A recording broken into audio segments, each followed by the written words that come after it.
Bon, on continue. Donc, Emmanuel Pagano, nous en nous. J'en étais. J'ai fini la page 92. Puis j'ai eu un problème en fait avec le téléphone hier. Il a mangé un petit morceau et puis à la fin il s'est éteint, il a chauffé, enfin bref. Ça. Donc se filmer en plein soleil c'est une mauvaise idée avec un smartphone, même un bon smartphone en fait. Alors, page 93. La peau se fronce dans son visage, son sourire se montre enfin fugitif comme un poisson craintif perçant la surface de l'eau.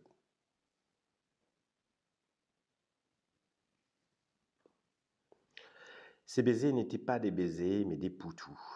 Ces bisous des enfants sur la joue ou dans le cou pour jouer. Ils claquaient, ils étaient désagréables. Il n'était pas un enfant, encore moins le mien. Il m'embrassait pourtant partout comme ça, en faisant du bruit, sans tendresse, sans désir, en jouant. Ah ouais, je comprends. Ah là là. La mort de l'érotisme. Il est parti avec une seule valise. Pendant des semaines, il n'était pas question de m'occuper des enfants ou de la maison. Il n'était question de rien. À peine de manger et de boire, de voir par la fenêtre s'il pleuvait. Et puis les enfants en ont eu marre du linge sale, des boîtes de conserve. Ils m'ont secoué en m'aidant pour commencer. Commencer à quoi? Par quoi? Voilà ce que je leur disais. Il y a tellement de choses à faire. Aujourd'hui, je sais qu'il a plu. Je le sais vraiment parce que je suis sorti étendre le linge et, presque aussitôt, après, le rentrer. Demain, quand le soleil aura séché le sol même sous les arbres, je rassemblerai du petit bois avant que de nouvelles pluies deviennent de la neige pour éclairer la chaudière cet hiver, sans avoir à fendre les planchettes qu'il a préparées. Je préfère fagoter que fendre. Marcher, glaner, plutôt qu'avoir tous ces gestes avec des outils qui blessent et qu'il a tenus dans sa main. La mienne a beaucoup de cicatrices, je suis tellement maladroite. Il y a tout à faire dans cette maison, presque tout. Je pourrais en faire une liste, pour m'organiser, mais elle serait si longue. Et par où commencer? Alors qu'il y a toutes ces choses à faire avant les premiers grands froids, finir d'isoler les combles, rentrer et ranger la vingtaine de stères, de faillards livrés avant-hier, placer la porte-fenêtre, ranger les 2 ateliers de tout le bazar qu'il a laissé, et toutes ces choses à faire avant d'être découragé, poser un plancher par-dessus l'autre, clouer les lambris dans la chambre de mon plus jeune fils, raccorder les derniers fils électriques qui pendouillent dans la cuisine, aller à la déchetterie vider la remorque, coller les derniers carreaux au rez-de-chaussée, sans parler des choses de tous les jours, les lessives des 3 enfants, le repas, le ménage, alors que je dois faire tout ça cet été et aussi essayer de l'oublier. Soudain, j'ai envie de purger les boulis. Assise sur l'avalanche de pierres derrière la maison, je vois tous les déchets enfouis depuis des générations, comme dans tous les clapas de la région. Les enlever me paraît absurdement plus important maintenant que tout le reste. Il y a de vieux médicaments vétérinaires, des seringues à vaches, des chaussures orphelines, des bouteilles en verre, des batteries de voitures, des bidons de toute taille, toutes les poubelles du hameau. Ce hameau qui n'était pas un hameau alors, mais un village de plusieurs centaines d'habitants. Aujourd'hui, j'y vis seul, seul avec mes 3 enfants. Nettoyer les boulis devient ma priorité. C'est une tâche infinie, à la mesure du temps qu'il va me falloir pour l'oublier. Ouais. Des histoires d'aller au bout du la campagne profonde. C'est un bout du monde proche. Et donc il y a pas mal de couples qui choisissent ça. Quelquefois pour se mettre à l'abri, quelquefois pour voilà. Je connaissais un couple comme ça. Ils étaient allés au fin fond de la campagne française pour construire une maison. Ils y sont restés longtemps, 10 ans. Et quand la maison a été terminée, ils se sont séparés.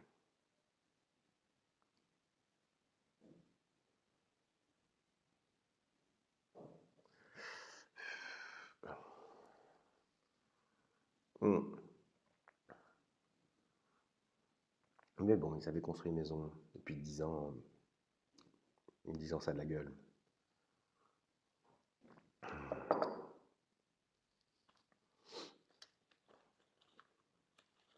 je trouve que c'est compliqué. Quand il faut se déplacer, en fait, pour que le couple existe, c'est compliqué. Soit qu'il faille en permanence voyager, soit qu'il s'agisse de partir dans un autre pays ou de... Si le couple ne peut pas survivre à l'endroit où la rencontre s'est faite, c'est toujours un pari de penser que ça pourra aller mieux ailleurs. Mais bon, quelquefois c'est réussi. Je ne veux pas faire montre de trop de pessimisme. Hum. Merde. Merde. Même si parier sur la... Merde, qu'est-ce qui s'est passé? Oh merde, le filtre est parti. Incroyable, ça m'était jamais arrivé. Même si parier, le pari gagnant sur la fin d'un couple, c'est pas du pessimisme, c'est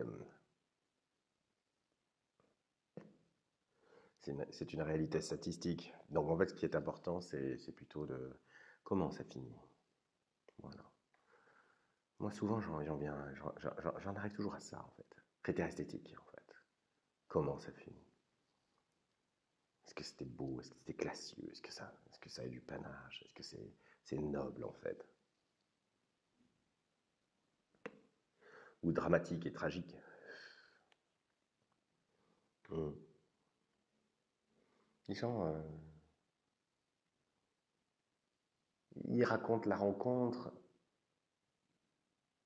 ils racontent beaucoup plus rarement la rupture. En ils ne réfléchissent pas, en fait, mais la rupture, c'est aussi important que la rencontre, en fait. C'est la... Hmm. Enfin, on n'est pas dans la neurochirurgie, là, on va sauver personne. Donc, ce sont des petites considérations. Là, il y a le ciel de Paris. Très, très apaisant à regarder. Bon, c'est très con ce que je dis, mais très connu, mais la course des nuages, mais c'est pas une course là. Ou alors c'est une putain de course d'escargots, d'escargots dans le coma.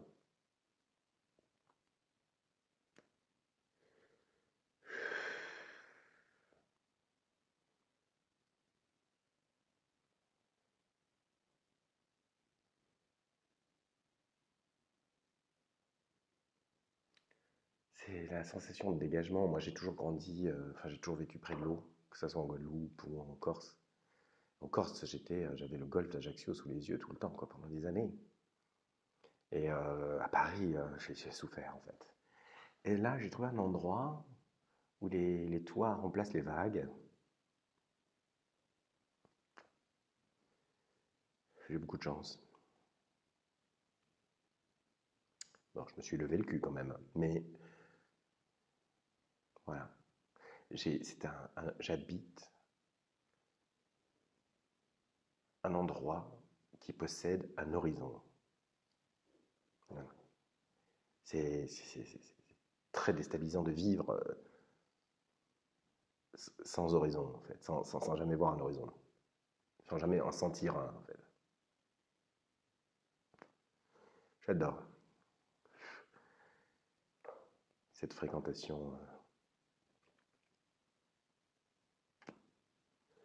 Évidemment, j'adore. Je pense que tout le monde adorerait. Quoique, il y a des gens qui aiment bien les choses plus tankées, plus...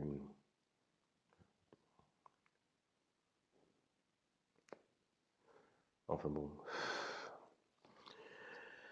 Devant le miroir, elle se regarde sous toutes les coutures. Elle se cherche des imperfections. Elle n'en trouve pas. Elle ressort de la salle d'eau belle et satisfaite, mais ce qu'il y a juste sous la peau ne se reflète pas. Ce qui est là en elle et qui nous empêche de nous aimer, elle ne le verra jamais. Effectivement. C'est une connasse narcissique, donc, effectivement.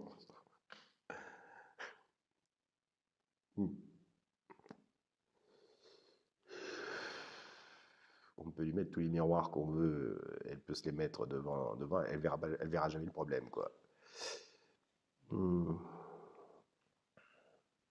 C'est la faillite de la réflexion chez le narcissique. Très intéressant. L'incapacité à se voir. Parce que ça, en fait, c'est... Comme ils s'imaginent se trouver dans leur apparence, ils ne s'y trouvent pas, et donc ils continuent de fouiller comme ça l'apparence. Une erreur bête, mais qu'ils font sans pouvoir l'éviter, en fait. Et sans arrêt reconduite, quelquefois toute une vie. C'est terrible, j'avais vu une femme qui... Enfin, j'en ai vu plusieurs, j'imagine que vous en avez vu plusieurs. Ces femmes qui se maquillent dans le métro en se regardant, enfin, ostensiblement, quoi. Ou alors moi je l'ai vu chez des femmes, en fait. J'ai rarement vu chez des hommes. Ça doit se manifester autrement. Ou ces femmes avec qui vous êtes au restaurant qui passent leur temps à se regarder dans un miroir qui est derrière vous, en fait. Mais je veux dire, toutes les 3 secondes. Waouh! Comme si elles vérifiaient, comme si elles checkaient qu'elles existaient toujours. Enfin, je sais pas, je sais pas. Du coup, on est seul, hein. Elle m'a prise à la pêche, ou plutôt en pêchant. Il dit, il m'a pris à la pêche, ou plutôt en pêchant. Il dit que pêcher, c'est prendre ce qui vient, en lançant la mouche, en lançant le regard. Que pêcher, c'est contempler, seul. Il est fou de pêche, il est mordu des rivières. C'est moi qui ai mordu à l'hameçon, une fin de matinée, quand il m'a vu hésiter, puis m'avancer dans sa solitude. Je marchais sur l'autre rive, j'avais quitté le sentier, je m'étais perdu, je m'étais approché de ce que j'entendais, un bruit d'air et d'eau très lointain, du courant léger, une rivière qui me permettrait de me repérer. J'ai longé la rivière et j'ai croisé son regard au-dessus de la ligne.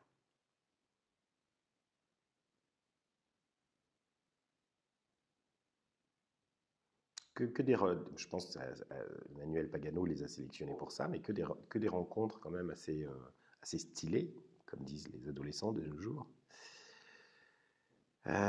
J'ai conçu moi-même ma cuisine avec des logiciels. L'aménagement et la décoration de mon appartement, et spécialement ceux de ma cuisine, où je déjeune le matin, sont très importants pour moi. J'ai besoin de me lever dans un intérieur sobre, fonctionnel et beau, parce que ça représente mon propre intérieur, mon esprit. Je crois qu'IKEA et Leroy Merlin sont mes magasins préférés. J'étais avec une fille qui a décomposé mes rituels du matin. J'avais l'impression que Big Brother était rentré dans ma cuisine. Parce que je l'aimais, j'ai essayé de casser ses rituels, mais ça n'a pas suffi. Elle continuait à m'observer, à m'analyser, à disséquer et critiquer point par point tous mes travers. Revenu à ma solitude matinale, il m'a fallu énormément de temps pour me recréer des rituels. Et c'est très angoissant de ne pas savoir comment aborder la journée.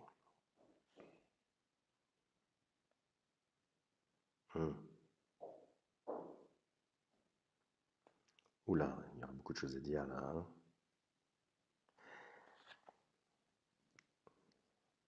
Il faudrait que je trouve la seule chose à dire qui serait la meilleure chose à dire.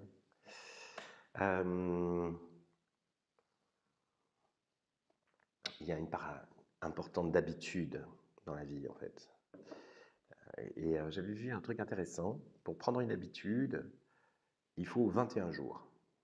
Les scientifiques s'y sont intéressés. Et pour l'enraciner, il en faut 66. Et ce qui se passe, en fait, j'ai beaucoup de personnes, en fait, qui parfois donc, sont seules. Je ne parle pas des singes et des guenons qui passent d'une personne à l'autre, mais je parle des gens qui, parfois, sont seuls, qui ne sont pas toujours en couple.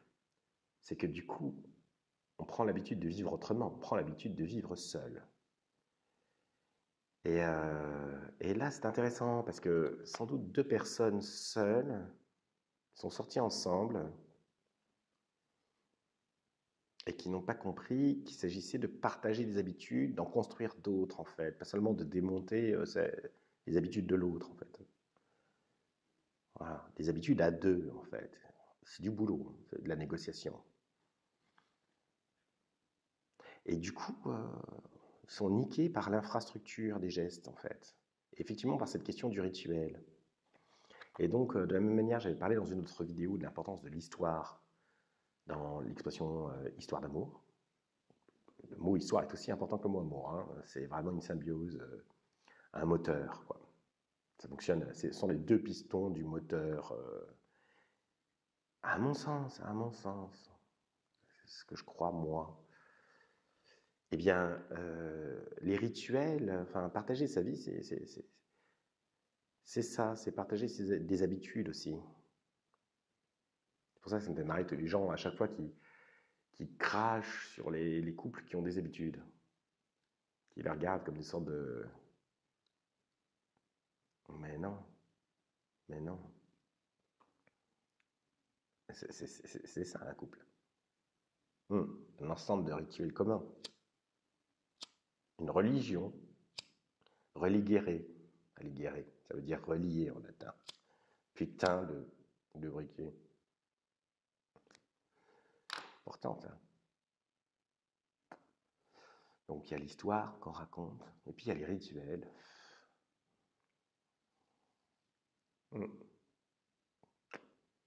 Mini-religion, un couple.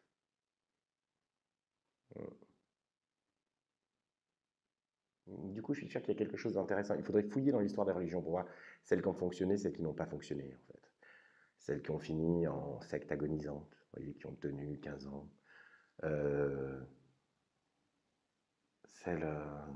Puis les grandes religions. Quel est leur secret? Comment se fait-il comment elles sont devenues ces objets énormes, en fait?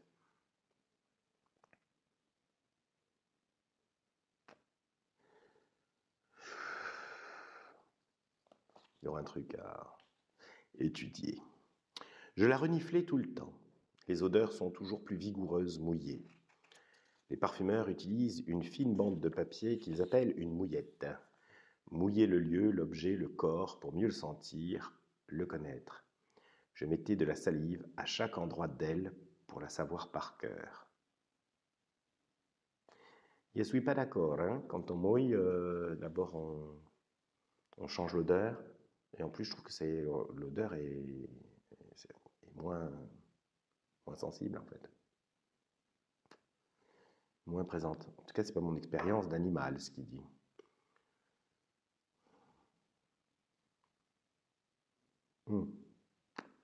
Par contre, on peut goûter une odeur.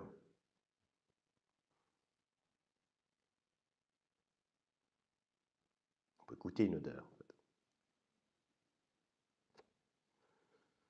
Mais si on la mouille pour la sentir, la sentir mieux, c'est le contraire. Donc, non, croyez pas, vous n'avez pas cette impression. Moi, j'ai cette impression en fait.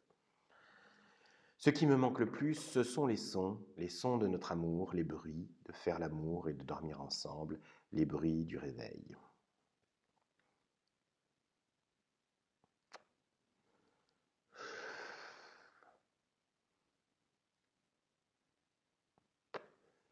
Elle m'a séduite en me consolant d'une blessure que je croyais disparue. J'ai su plus tard qu'elle s'approchait toujours ainsi des femmes. Il m'a séduit. Pourquoi je mets tout à elle? Ça doit être psychanalytique. Il m'a séduite. Ouais, je lis le livre comme un homme, en fait. Alors qu'il a été écrit par une femme, Emmanuel Pagano. Voilà. C'est ça. En fait, quand on aime un livre, on en devient le héros, en fait. Qu'on le veuille ou pas. Bon, on va respecter la lettre du texte. Hein. Il m'a séduite en me consolant d'une blessure que je croyais disparue. J'ai su plus tard qu'il s'approchait toujours ainsi des femmes. Il cherche la faille, la trouve, l'entr'ouvre, et fait mine de la colmater. En réalité, il s'engouffre dans la brèche et l'élargit. Bon. C'est un livre sur la perversion narcissique, nous en fait. En tout cas, il y en a plusieurs dans le lot. Moi, mon grand-père, histoire véridique, le père de ma mère avait une technique de drague. Bon, on parle des années, on parle d'avant la guerre, hein, entre les deux guerres. Et donc, il y avait des balles, en fait. Donc, il s'approchait des femmes hein, qui lui plaisaient, et il leur disait, je peux deviner ta date de naissance. Et donc, la fille rigolait un petit peu, il disait, ah bon, gna gna. Enfin, il engageait la conversation comme ça, et là, il commençait un jeu, tu es né en... Puis il finissait par tâtonnement à trouver l'année, puis après le mois, puis le jour. Et, euh, et le temps de ce jeu, ben, il avait établi un contact confiant, dont les objectifs étaient clairs, mais consentis par la jeune fille. Et le jour, il a rencontré ma grand-mère. C'était dans un bal.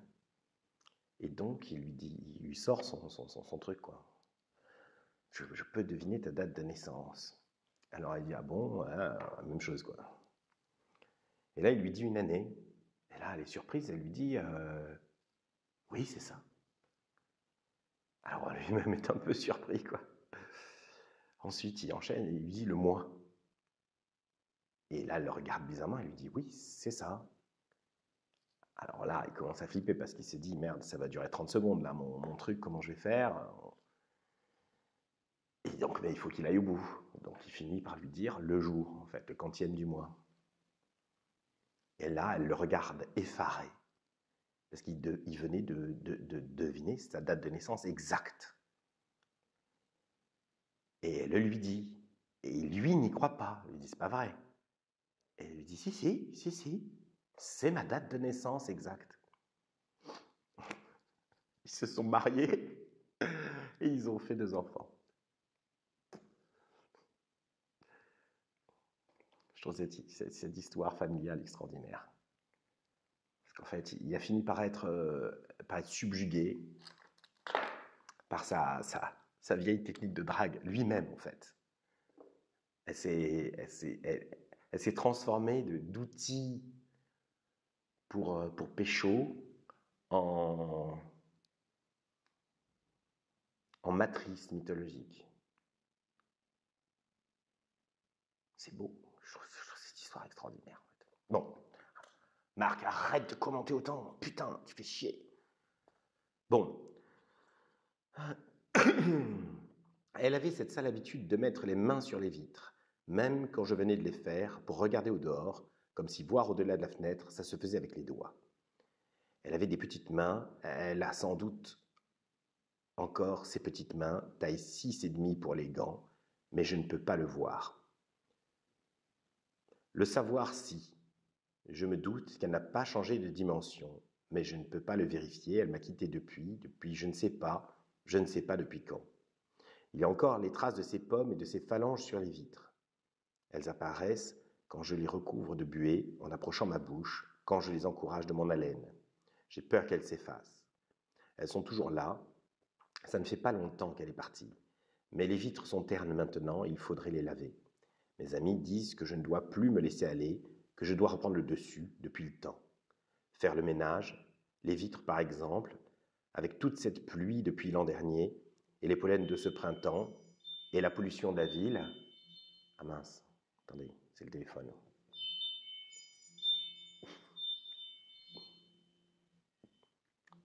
Je rappellerai après. C'est une camarade. C'est dingue. Donc il n'y aura aucune vidéo sans interruption, soit de SMS, soit de téléphone. Alors, faire le ménage, les vitres par exemple, avec toute cette pluie depuis l'an dernier, et les pollens de ce printemps, et la pollution de la ville. Non, ça ne peut pas dater d'1 an déjà, il y a encore ces empreintes. Aucun de mes amis n'a de réponse à ça, aucun ne peut expliquer pourquoi ces petites mains sont encore sur la fenêtre, malgré la poussière, malgré les soi-disant mois. Je sais qu'elle est partie il y a peu de temps. Ils me jouent des tours avec leurs histoires de pluie et de pollen et de pollution. Je souffle sur la vitre, je la vois appuyer ses mains, regarder au dehors et, par sécurité, quand je suis si seul chez moi, je fixe son geste avec de la laque. En fait, je commence à comprendre ce qu'elle travaille, Emmanuelle Pagano, dans ce livre, Nous en nous. Elle travaille la trace. C'est très proche de... Ben, c'est très proche de... Comment ça s'appelle? Ben, toutes les réflexions de... Pas tellement, parce que Didier Huberman, c'est l'empreinte. Mais elle travaille la trace. C'est très fort, la trace. Très, très fort. Donc, il y a quelque chose de... Mais elle travaille l'empreinte aussi, les odeurs, les traces de doigts, le souffle, les liquides du chagrin. C'est très, très, très corporel en fait. C'est très, mais pas de manière vulgaire ou en tout cas téléphonée. C'est-à-dire qu'on n'est pas dans un il m'a pris par derrière ou elle avait un boule formidable. Non, non, elle n'est pas dans le corps. Elle est dans le corps médiatisé par sa trace en fait. Et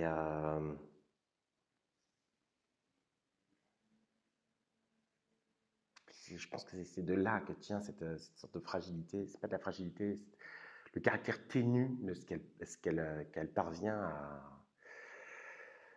à saisir. C'est pas que je le pense, c'est que je viens de le réaliser. Ces clavicules sont des petites clés que je fais tourner du regard pour ouvrir son corps, et ça marche toujours. Je comprends pas. Moi, le squelette chez une femme, ça me fait un peu flipper. Je trouve que c'est un peu morbide. Enfin, quand je vois le squelette, ça me... Donc, enfin, ça dépend. Ça dépend. Par exemple, les pointes des crêtes iliaques du bassin. Évidemment, pas si elles sont d'ordre, elles sont saillantes façon Auschwitz. Hein. Mais la pointe, là, celle qui tient qui tend comme une corde le bas d'un maillot de pièces,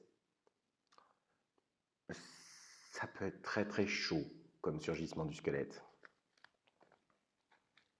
Quand les clavicules, c'est pas trop mon truc. Ah, sinon il y a autre chose que je tiens absolument à dire, parce que je l'ai appris, je trouvais ça très beau, c'est que les dents sont la seule partie du squelette apparente, qui est apparente. Et donc en fait, quand on sourit, on montre son squelette. Donc on montre sa structure fondamentale, enfin la plus vous voyez, la part normalement la plus architecturale et la plus enfouie de notre organisme. Donc sourire, c'est montrer son squelette à nu. Et j'adore cette idée. La maladie mentale la rend belle, belle et folle. Moi qui vis avec lui, je ne suis pas... Je comprends pas. La maladie mentale la rend belle, belle et folle. Moi qui vis avec lui, je ne suis pas malade, je ne suis pas belle, je suis ordinaire. Il me dit qu'elle le fascine et qu'il doit s'occuper d'elle. Il va me quitter pour elle, elle a besoin... Ah d'accord, il y a 3 personnes. La maladie mentale la rend belle, belle et folle. Ça c'est le type qui parle de la meuf qui va rejoindre. Moi qui vis avec lui, je ne suis pas malade, je ne suis pas belle, je suis ordinaire. Ça c'est la meuf normale, enfin pas folle, qui vit avec le mec, et le mec se fait chier avec elle, parce qu'elle n'est pas folle. Il me dit qu'elle le fascine, la folle, et qu'il doit s'occuper d'elle. Allez, encore un sauveur. Il va me quitter pour elle, elle a besoin de lui. Pourtant, moi aussi, j'ai besoin de lui, mais je n'ai pas cette chance d'être folle, folle et belle.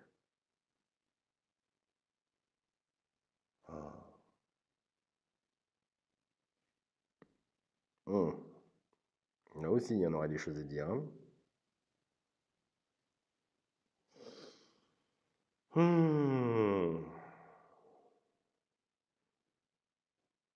Mais ton mec, il n'a pas besoin d'elle, en fait. Il a besoin il a besoin du chaos. Il est addict au chaos. Euh, il doit pas avoir grand-chose à faire dans la vie, parce que pour se brancher sur le chaos de quelqu'un, ça veut dire qu'on n'a pas de... Voilà. Donc,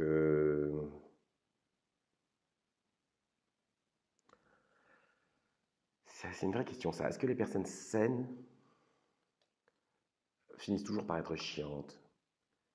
Est-ce que, est-ce que les fous et les folles ont un charme d'emblée irréductible? Oui, en fait. Mais, euh, mais en fait, moi, j'ai jamais rencontré quelqu'un de totalement sain, en fait. Et je trouve qu'il est plus agréable de vivre avec quelqu'un qui est sain et, et de chercher, en fait, sa folie, on la trouve toujours. C'est bien plus agréable que de vivre avec quelqu'un de fou et de chercher à ce que la personne se calme, en fait.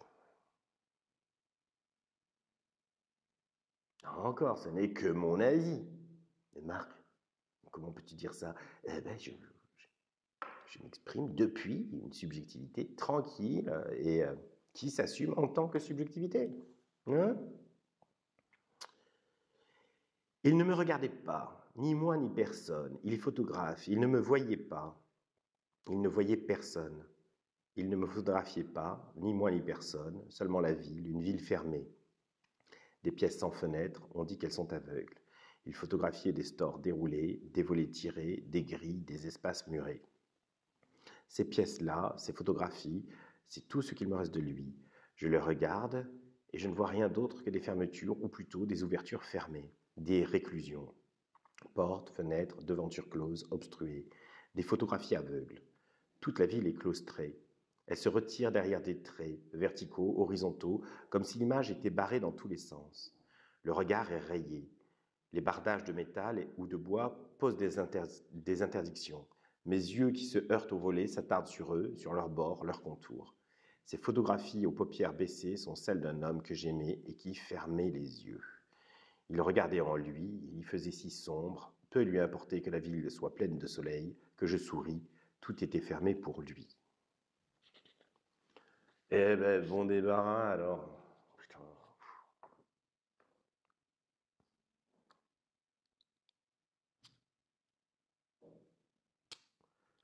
Putain, d'habitude j'achète des bics. Puis là j'ai acheté cette merde parce qu'il n'y avait pas de bic. Résultat,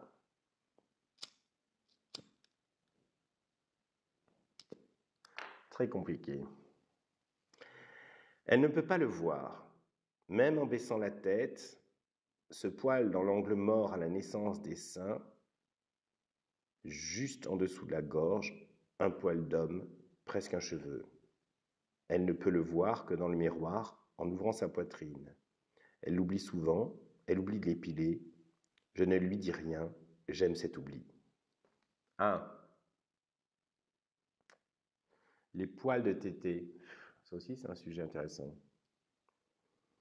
C'est genre, les fils qui se touchent, quoi, quand il y a un poil sur l'aréole. Alors, moi, je suis pas fan, hein. Enfin, je connais très peu de gens qui sont fans.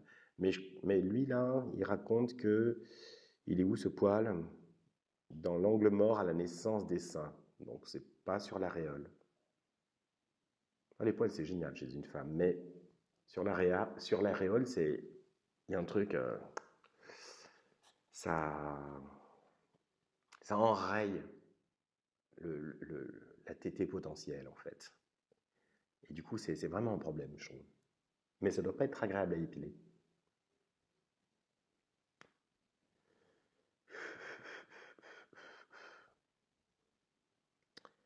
Soudain, dans sa lettre, je ne lisais plus les mots, j'entendais une voix. Ce n'était pas la sienne, je reconnaissais cette voix, c'était celle qui pouvait faire écho à la mienne. J'ai cru l'aimer, mais je ne cherchais qu'une réverbération, une amplification à ma voix trop fluette. Ou alors le mec te mirorait afin de te love-bomber afin de bien te niquer. Hein? Les initiés de ce champ lexical comprendront. Car il est spécifique à une certaine discipline. Nous nous sommes séparés cette nuit. Il y a une série triste là. Hein. Au début, il était plus joyeux. Je me demande comment elle a classé ces fragments en fait. Je me demande vraiment comment elle a classé ces fragments. Quelle est sa logique? Il doit y en avoir une. C'est bien qu'on ne la voit pas. Je suis certain qu'elle ne les a pas jetés en l'air pour ensuite les récupérer par hasard. Mais là, il y a une sorte de petit tunnel super triste en fait, sur que des gens qui sont lourdés. Bon, nous nous sommes séparés cette nuit. Je suis sorti avant le jour avec ma valise à roulettes dans cette immense ville du Sud, si sale, en centre-ville, sale, vide, habitée tout entière par le Mistral, ce vent qui n'éclaircit rien et semble n'être là que pour nous glacer, éparpiller les ordures autour de nous et accrocher des sacs plastiques déchirés dans les maigres branches des arbres en guise de guirlande. Bon, c'est Marseille, on l'a tous reconnu. Les fêtes de fin d'année sont terminées, les soldes vont bientôt commencer. Les vraies guirlandes, avares et pathétiques, tout amputées d'une ampoule ou deux, grésillent dans cette fin de nuit qui traîne. Il n'y a personne dans les rues d'hiver. Je n'ai croisé qu'un seul piéton trimballant un grand sapin de Noël pour le jeter sans doute. Il fait très froid. J'ai rabattu ma double capuche, mais j'ai quand même senti les griffures des branches sur ma tête quand cet homme est passé. Le silence qui est fait du vacarme du vent et du vide des rues est envahissant, tyrannique. J'ai l'impression que cette ville s'est retirée dans ses cachettes, comme après une catastrophe. Les poupées des soldes sont sans regard et nues, derrière le store à peine levé d'un magasin d'habits d'enfants. Je m'arrête devant ces poupons mannequins en attente d'être rhabillé. Je me sens anesthésié, abruti. Il faut que je me secoue et que je marche jusqu'à la gare. Demain, ce sera la course. Tout le monde dans les centres commerciaux. De la ville vulgaire à Ferré, je ne saurai rien.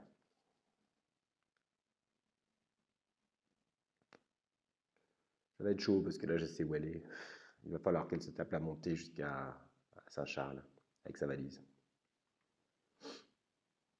Et elle est passée devant le centre-bourse, en fait. Elle n'est pas loin de la poste et tout ça. Par contre, qu'elle ait à cet endroit croisé quelqu'un qui jetait un sapin, c'est de la science-fiction. Les Marseillais me comprendront. Au camping, dans la tente voisine, il y avait une fille de mon âge. Nous sommes allés à la plage pendant que nos parents buvaient l'apéro. Elle s'est allongée, repliée dans le nid de la dune. Je me suis assis tout près, elle ne bougeait pas, elle attendait. Je n'osais pas un seul geste, pour moi c'était la première fois. Le sang stupéfait tout mon corps, et au moment où j'allais me décider, oui, j'allais l'embrasser, j'ai vu le sien entre ses cuisses, teinter peu à peu son maillot clair. Eh oui, ça arrive assez souvent, car depuis mon grand âge, je crois avoir remarqué que les femmes se donnaient souvent quand elles avaient leurs règles. Je pense qu'il doit y avoir un pic de libido au moment de l'ovulation, celui-là il est connu, mais il y en a un aussi au moment des règles. Hein. Et donc, du coup, il arrive assez souvent qu'on chope à ce moment-là, en fait. Bon, quand on est jeune, ça fait bizarre. Hein. Puis après, on a on a voyagé, alors ça fait moins bizarre. C'est...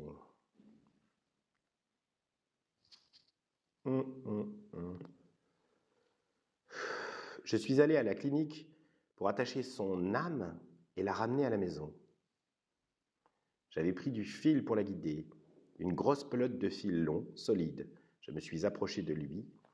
Je l'ai caressé une dernière fois, j'ai posé ma bouche sur ses paupières déjà froides, puis j'ai pris son poignet pour y nouer le fil, comme j'avais vu faire ma grand-mère au poignet de mon grand-père à l'hôpital du pays. Depuis ce bracelet, j'ai déroulé la pelote dans la chambre, dans les couloirs de la clinique, jusqu'à la cour où un taxi m'attendait. Je me moquais des regards et des questions. J'ai tenu le fil à travers la vitre baissée de la voiture. Tout le long du trajet, il m'a suivi sur la route. Je lui parlais, je lui disais de m'accompagner, de revenir à la maison. Je demandais au chauffeur de rouler tout doucement pour que le fil ne casse pas. Je suis descendu sans lâcher la pelote, elle était presque finie. Je suis entré dans la maison, j'ai continué à la dévider jusqu'à la chambre, jusqu'au lit. J'ai couché la fin du fil dans le drap. Bon, elle habitait à 20 mètres de l'hôpital, hein. Vous imaginez un peu la pelote qui fait ne serait-ce que 3 km. Une belle histoire, c'est une belle idée en fait. Une idée à mi-chemin de... C'est quelqu'un qui a eu cette idée en fait, qui voulait le faire, qui l'a peut-être fait jusqu'au couloir d'hôpital ou peut-être jusqu'à l'ascenseur en fait, qui aurait voulu le faire jusqu'à sa chambre. Et puis là, elle la pousse grâce à la fiction jusque dans la chambre. Donc c'est bien, c'est une sorte de... Elle fait aboutir dans la fiction des gestes qui sont irréalisables, mais dont l'idée et l'envie sont sans doute réelles en fait. Et beau, c'est mystique, c'est...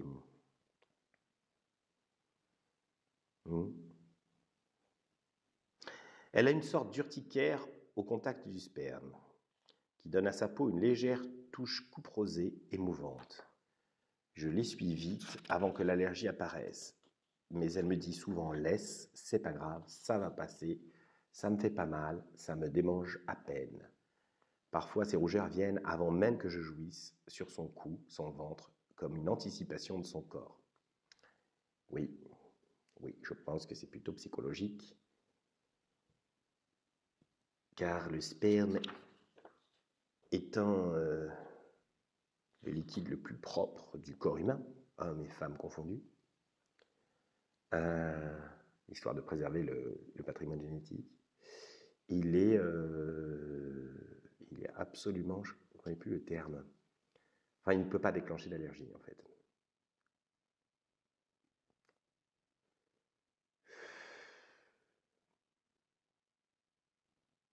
Mais c'est intéressant. Il ne va pas à la mer se baigner, mais ramasser des agates. C'est-à-dire trier, regarder, accumuler les galets, trier à nouveau, regarder encore, jusqu'à trouver le caillou rare, contempler les rejets des vagues. Je l'ai rencontré sur la plage, à la recherche de ces pierres précieuses. J'étais parti courir dans la toute jeune lumière, celle d'avant le soleil. Dans cette clarté minimale, je le voyais vaguement s'approcher, hésiter, tenir quelque chose en main. Je me suis arrêté près de lui en essayant, penché, de calmer mon souffle de coureuse. Je me suis redressé, le soleil se levait dans sa paume, et il me l'a comme désigné. C'est quoi cette bestiole? Les agates reflétaient les rayons naissants, cet éclat matinal dans sa main. Je l'ai pris dans la mienne, il était fier de sa trouvaille. Chaque fois qu'il revient à la maison avec ses trésors, je retrouve cette première lueur. Bon, celui-là, j'aime pas trop. Un peu cucu. Un peu cucu. J'ai jamais rencontré une seule femme qui s'arrêtait près d'un homme pour reprendre son souffle en se pliant en deux et en haletant. En fait, ça n'existe pas, en fait, parce qu'elle prévoit qu'elle va offrir ce spectacle, et donc, même si c'est Brad Pitt, elle va continuer, quoi, plutôt que d'offrir ce spectacle. Donc, j'y crois pas. C'est pour ça, il y a un problème d'adhésion. C'est pas vraisemblable pour moi. Avec mes préjugés. Ah ouais. Hein, c'est les miens. Alors, c'est pour ça que vous trouvez que c'est des préjugés. Mais les vôtres, vous ne trouvez pas que c'est des préjugés. Vous croyez que c'est des vérités, parce que c'est vos préjugés. Le corps de mon mari est en morceaux. Il est mannequin de détails, essentiellement de chevilles, genoux, coudes, poignets, mon amour articulé, mais aussi de nuque et de peau à l'occasion, et plus rarement de mains. Il a de drôles de gestes. Il lève les mains en l'air et les garde en hauteur avant le shooting, pour que le sang redescende et que les veines ne se voient pas trop. Shooting et mains en l'air, comme dans un film policier. Pour la peau, il faut être en bonne santé. Il prend soin d'elle en surveillant son alimentation. Il s'occupe bien sûr avant tout de ses chevilles, genoux, coudes, poignets, qu'il entretient avec une étrange danse douce, des gesticulations souples qu'il a élaborées lui-même, en adaptant des mouvements de Bharata Natyam pour masser les articulations, consolider les ligaments. Il surveille son poids, il ne doit pas trop maigrir pour que les os ne saillent pas, pour ne pas être pointu. Il réfléchit à ses postures. Très souvent, il est associé à d'autres bouts de corps. Ils sont beaucoup parfois pour un seul corps, un corps de papier glacé, greffé sur Photoshop. S'il est seul, c'est qu'il s'agit de gros plans avec des amorces de tissu, des objets. Partiellement maquillé par des peintres du corps, mon mari est découpé méticuleusement par des photographes qui ne le regardent jamais in extenso, comme si, dans le milieu de la mode, les yeux suivaient des pointillés. Le soir, dans mes bras, il se recompose.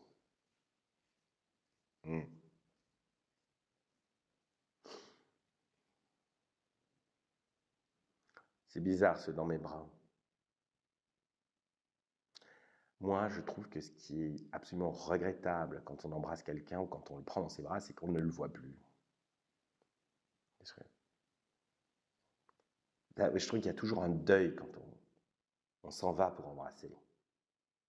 On se dit toujours, oh mince, la personne va disparaître. Enfin, moi, je me dis toujours ça. J'aimerais pouvoir embrasser et voir en même temps. Moi, ça n'est pas possible, Marc. Alors, tu acceptes, tu dois accepter, c'est comme ça, tu dois choisir. Soit tu embrasses, la personne disparaît, soit tu regardes la personne, tu ne peux pas l'embrasser. On ne peut pas tout avoir dans la vie. Hein? On ne peut pas tout avoir. Il y en a, ils n'ont rien. Okay? On ne peut pas tout avoir en même temps. En fait. Alors tu respectes. Tu respectes le chapelet du destin. Tu as les choses au fur et à mesure. Voilà. Hein? Et tu restes sage. Tu te tais. Tu dis merci, merci, merci. Il a une manière de manipuler les objets qui me donne tout de suite la couleur de son humeur, en particulier sa façon de refermer la porte, qu'il sorte ou qu'il entre. Ce matin, ce n'était pas une mauvaise porte. Ouf. Ouf. Je supporte pas ça, moi. Les gens qui claquent les portes, qui passent leur nerf sur les objets, je supporte à proximité de moi, quoi. Qui vont au fin fond de la forêt pour tabasser un tronc, ça me va, hein, j'ai pas de problème. Mais quand on claque une porte, alors que je peux l'entendre, le percevoir, on me la claque toujours un peu au nez, à mon petit nez, hein? On est tous d'accord? Et ça, j'aime pas. Mais Marc, arrête avec tes exigences. C'est incroyable le nombre de choses que tu aimes, que tu n'aimes pas, qu'il faut pas. C'est vrai, c'est vrai. C'est Talleyrand, on va s'arrêter là, page 108. C'est Talleyrand qui disait une chose qui m'a toujours fait rire. Bon, il a dit plein de choses extraordinaires. Il disait, plus on vieillit, plus on est exigeant, moins on est désirable. Ultime. Il a dit, bon, c'est ultime. Bon, c'est pas très bien formulé parce que Talleyrand, c'était pas Chamfort, c'était pas La Rochefoucauld, mais il était puissant. Il a dit une autre chose qui m'a toujours ébloui, c'est quand on a 10 pas à faire et qu'on en a fait 9, on est à la moitié du chemin. Voilà. Je vous laisse méditer. Et on se voit demain. Hein? Je suis fatigué parce que j'ai fait une énorme vaisselle. Quand je dis énorme vaisselle, c'est une vaisselle de 15 jours de... Vous voyez? Le truc genre qui ressemble à une décharge indienne, vous voyez?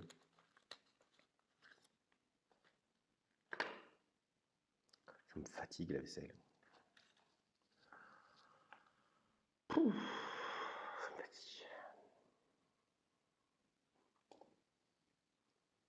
Il faut que je fixe une lampe au-dessus de la petite fenêtre qui sépare la cuisine de la salle de bain, qui fait rentrer de la lumière dans la salle de bain. Et bon, c'est facile à faire en fait, mais j'ai la flemme. J'ai la flemme. Ça fait 15 jours qu'il faut que je la fixe, cette petite lampe.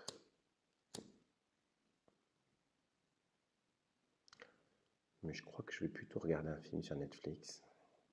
J'arrive plus à savoir.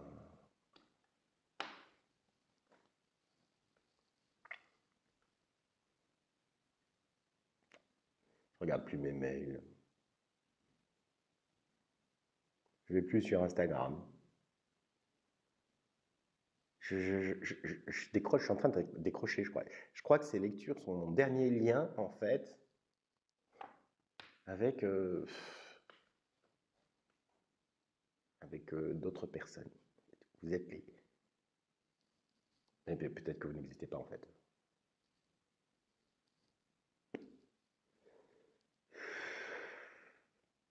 Enfin, dans 2 jours, je retrouve 2 petits êtres qui existent vraiment. Ça, je peux vous le dire. Donc, j'espère que ça va me faire sortir, enfin, ça va me faire sortir de force de cet épisode éthéré, quoi. Complètement...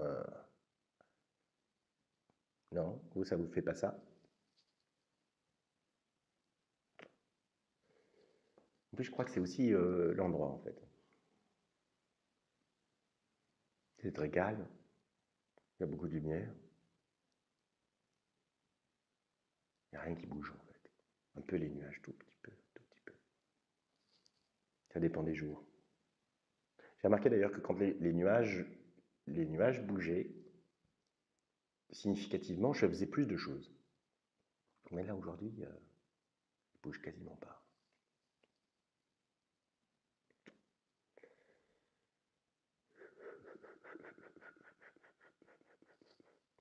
Et le pire,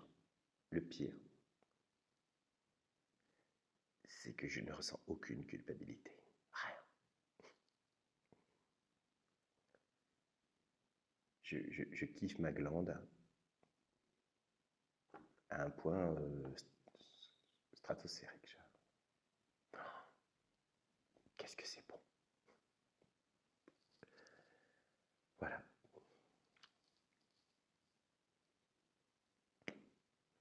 Je crois que je vais manger des caléonies ce soir. Ouais, je vais me faire des caléonies.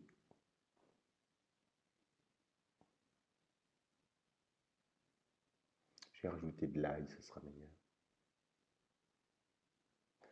J'adore mettre de l'ail dans les caléonies.